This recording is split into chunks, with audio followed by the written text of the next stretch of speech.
रायगड, महाराष्ट्रासह देश विदेशातील ताज्या बातम्या पाहण्यासाठी मॅक्स इंडिया लाईव्ह चॅनलला सबस्क्राईब करा आणि बेल आयकॉन दाबायला विसरू नका.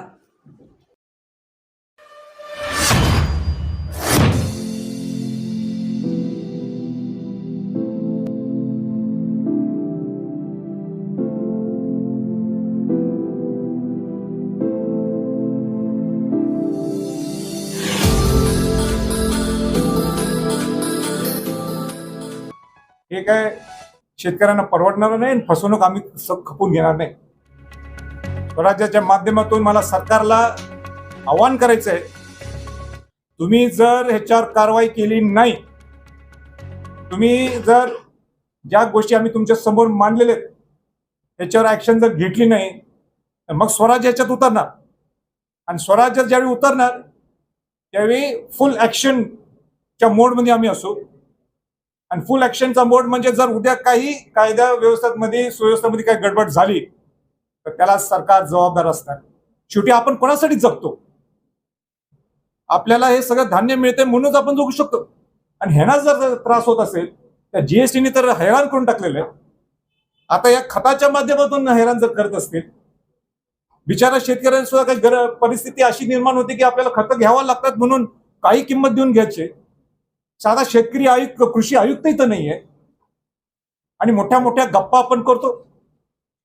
हे आम्ही चालून देणार नाही आणि स्वराज्याची ठामपणे ही भूमिका राहणार आहे की तुम्ही जर निर्णय घेतला नाही तर तुम्हाला रस्त्यावर आम्ही कसं उतरून दाखवू हे तुम्हाला थोड्या दिवसात, या 7-8 दिवसातच तुम्हाला दिसून येईल. माझी तर उलटा आणि सरकारला सूचना आहे, हे जे रॅकेट आहे या रॅकेटमध्ये जे कोण दोषी आहेत यांना मोकाच्या अंतर्गत यांच्यावर कारवाई व्हायला पाहिजे. मला ज्यावेळी आम्ही चर्चा करतो मोका लावायलाच पाहिजे का? खरे म्हणजे गुन्हेगारांना लावतात मोका, पण हा गुन्हा नाही का? शेतकऱ्यांना फसवूनच हा किती मोठा गुन्हा आहे. म्हणजे गुंडगिरी केली म्हणजे गुन्हा, गुंडगिरीच्या माध्यमातून तुम्ही मोका लावता. मग शेतकऱ्यांना फसवणं हा तर त्याच्यापेक्षाही मोठा गुन्हा आहे. हा संघटित हे नियोजन आहे सगळं चालू आहे असं माझा तर स्पष्ट आरोप आहे. डीलर असेल आणि अधिकारी सुद्धा वर्ग असतील, हे हप्ते कसे का देतात, हे हप्ते कसे दिले जातात, यांची धाडस कशी होती या डीलर लोकांची की सांगणं की आमच्याकडे युरियाचा स्टॉक नाही. जे ऍप मध्ये दिसतंय युरियाचा स्टॉक आहे. कृषी मंत्र्यांनी, कोणी असेल ते कृषी मंत्री, आजपर्यंत किती कारवाई केलेले आहेत याचं आम्हाला त्यांनी स्पष्टीकरण द्यावं. आणि आता खरीप हंगाम हा सुरू झालेला आहे. हा मेन सीझन असतो ज्यावेळी लोक युरिया घेत असतात. या 10-12 दिवसातच हा महत्वाचा सगळा हा विषय असतो. याच्यात जर ह्या शेतकऱ्यांना त्रास दिला तर स्वराज्य हे निश्चित रस्त्यावर उतरणार आहे आणि मग ते सरकारला परवडणार नाही. हे मला आपल्या स्पष्टपणे सरकारला सांगितलं. मी बघणार आहे, स्वराज्य बघणार आहे काय तुम्ही नेमकं या आठवड्यात काय काय कारवाई करताय. नाहीतर उद्या काय गडबड झाली, उद्या काय झालं, तुम्ही यांना मोक्याच्या अंतर्गत कारवाई असेल किंवा आणि तुम्हाला कसली कारवाई करायची करा, नाहीतर ह्याला सरकार पूर्णपणे जबाबदार असणार आहे हे मला स्पष्टपणे सांगायचं. मला वाटतं मी सगळे विषय कव्हर केलेले. त्याच्यात आणि काय कोणाला बोलायचं असेल विचारायचं सांगा. त्यातले प्रामुख्याने मला आणि 1-2 महत्वाचे मुद्दे हा खतं सोडून, तो म्हणजे कालच मी ऐकलं की 2 शेतकऱ्यांना साप चावला, नाही लाईटचा करंट लागला, साप नाही लाईटचा करंट लागला. तुम्ही बाकीच्या राज्यात सगळ्या शेतकऱ्यांना लाईट दिवसा असते आणि इतर लाईट केव्हा रात्री. एक तर दररोज नसतीये ठीक आहे, पण ज्यावेळी लाईट दिली जाते ती रात्री. कसं जायचं शेतकऱ्यांनी?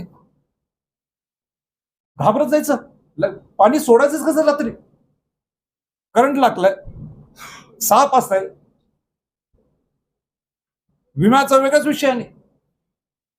आणि सरकारला परत एकदा सूचना आहे की वॉर फुटिंगवर, युद्ध पातळीवर बाकीचे सगळे विषय बाजूला टाका आणि शेतकऱ्याचे विषय आयरणीवर घ्या आणि सगळे विषय सोडा. बस झाले, आता लोकसभा संपली, सगळी संपली, आता कामाला लागा आणि मुंबईत येऊन बसा आणि सगळे लवकरच्या लवकर सगळे शेतकऱ्यांचे विषय संपवावेत ही अशी माझी सरकारला विनंती राहणार.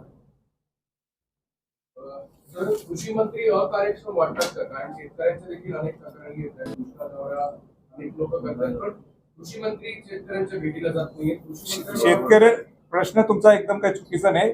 आता कृषी मंत्र्यांनी बाकीचे सगळं राजकारण बाजूला ठेवून कुठल्या तक्रारी काय आलं ते नुसतं व्हॉट्सअपच्या ह्याच्यावर न पाहता डायरेक्ट शेतकऱ्यांच्या पर्यंत पोहोचावं. हा महिना दुसरं त्यांनी काही काम करू नये, डायरेक्ट शेतकऱ्यांच्या पर्यंत पोहोचावं. शेतकऱ्यांच्या अडचणी समजून घ्यावेत. या युरियाच्या बद्दल सुद्धा काय रॅकेट चाललेलं आहे, कसे पण लुबाडणूक चालू आहे, याच्यावर त्यांनी लक्ष घालावं.